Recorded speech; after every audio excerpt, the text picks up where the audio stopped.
வணக்கம் நண்பர்களே, இன்றைக்கி நம்ம என்ன பார்க்க போகிறோம்னு பார்த்தீங்கன்னா, கோவக்காய் வச்சு ஒரு கறி தான் பண்ண போகிறோம். கோவக்காயில் வந்து கோவக்காய் சாதம், கோவக்காய் ஃப்ரை, அப்புறம் வந்து கோவக்காய் பொரியல்லாம் நம்ம பண்ணியிருப்போம்.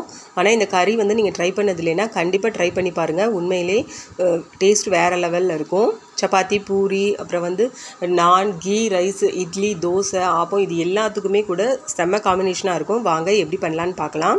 ஃபஸ்ட்டு வந்து கோவக்காய் வந்து எடுத்து நல்லா வந்து கழுவி எடுத்துக்கோங்க. அதில் வந்து மேல் பகுதி கீழ்ப்பகுதி கட் பண்ணிவிட்டு இந்த மாதிரி நாளாக வந்து கீறிக்கோங்க. கடாயில் எண்ணெய் விட்டு எண்ணெய் நல்லா காஞ்சதுக்கப்புறம் நம்ம வந்து கோவக்காய் போட்டு நல்லா வந்து வதக்கிடலாம். கோவக்காய் வந்து நல்லா சுருளை வதங்கணும். நல்லா சுருளை வதங்கினதுக்கப்புறம் நம்ம வந்து இதை வேறு ஒரு பாத்திரத்தில் எடுத்துடலாம். கோவக்காய் ஃப்ரை பண்ணுறதுக்காக தான் கொஞ்சம் எண்ணெய் அதிகமாக விட்டுருந்தேன். கறி பண்ணும்போது இந்த எண்ணெய் வந்து நான் எடுத்துருவேன்.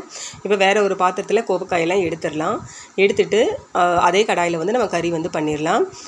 பட்டை 1, 2 கிராம்பு, பெரிய ஏலக்காய் வந்து நான் சேர்த்துருக்கேன். உங்கள்கிட்ட இருந்துச்சுன்னா சேர்த்துக்கோங்க, அப்படி இல்லைன்னா சின்ன ஏலக்காய் வந்து 2 சேர்த்துக்கோங்க.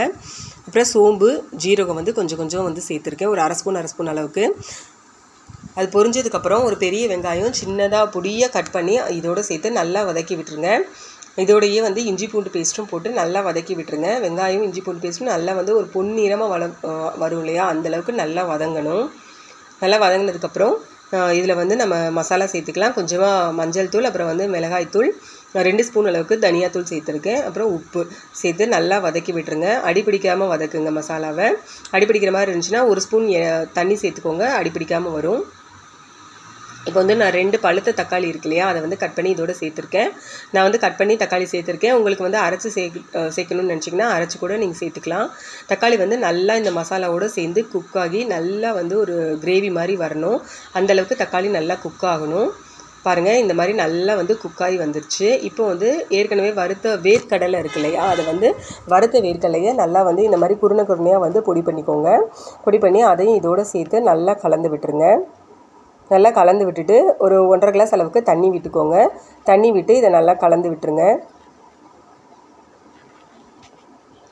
நல்லா கலந்து விட்டுட்டு நம்ம வந்து ஏற்கனவே வந்து வதக்கி வச்சுருந்தோம் இல்லையா கோவக்காய், அதையுமே இதோடு வந்து சேர்த்துக்கோங்க. நல்லா சேர்த்து நல்லா கலக்கி விட்டுட்டு ஒரு 5 நிமிஷம் வந்து இதை மூடி வச்சுருங்க. நல்லா குக் ஆகட்டும். பாருங்கள், நல்லா வந்து மசாலாவோடு சேர்த்து கோவக்காயும் வந்து நல்லா குக் ஆயிடுச்சு. பார்த்தாலே தெரியும் கோவக்காயும் நல்லா வந்து வெந்துருச்சு. இந்த நேரத்தில் வந்து நம்ம கரம் மசாலா இருக்கு இல்லையா, அது கொஞ்சமாக சேர்த்துக்கலாம். கொஞ்சமாக கரம் மசாலா சேர்த்துட்டு அதையுமே வந்து நல்லா கலந்து விட்டுருங்க. நல்லா கலந்து விட்டுட்டு இதோடு வந்து நம்ம கஸ்தூரி மேத்தி இருக்கு இல்லையா, அது வந்து இதோட சேர்த்து ஆட் பண்ணிக்கலாம்.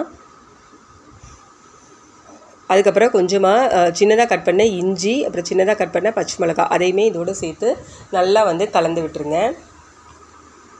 நல்லா கலந்து விட்டு இதை மூடி போட்டு ஒரு 5 நிமிஷம் வந்து இது குக் பண்ணுங்கள். நல்லா எண்ணெயெல்லாம் பிரிஞ்சு வர வரைக்கும் நல்லா வந்து இது ஒரு 5 நிமிஷம் குக் ஆகட்டும். பாருங்கள், நல்லா வந்து எண்ணெயெல்லாம் பிரிஞ்சு வந்து கறியும் வந்து நல்ல ஒரு பதத்தில் வந்துருச்சு. கோவக்காயும் நல்லா வெந்து மசாலாவோடு சேர்ந்துருச்சு. பாருங்கள், நம்மளோட கோவக்காய் கறி வந்து ரெடி ஆயிடுச்சு. பார்த்தாலே தெரியும் எவ்வளோ சூப்பராக இருக்குன்னு.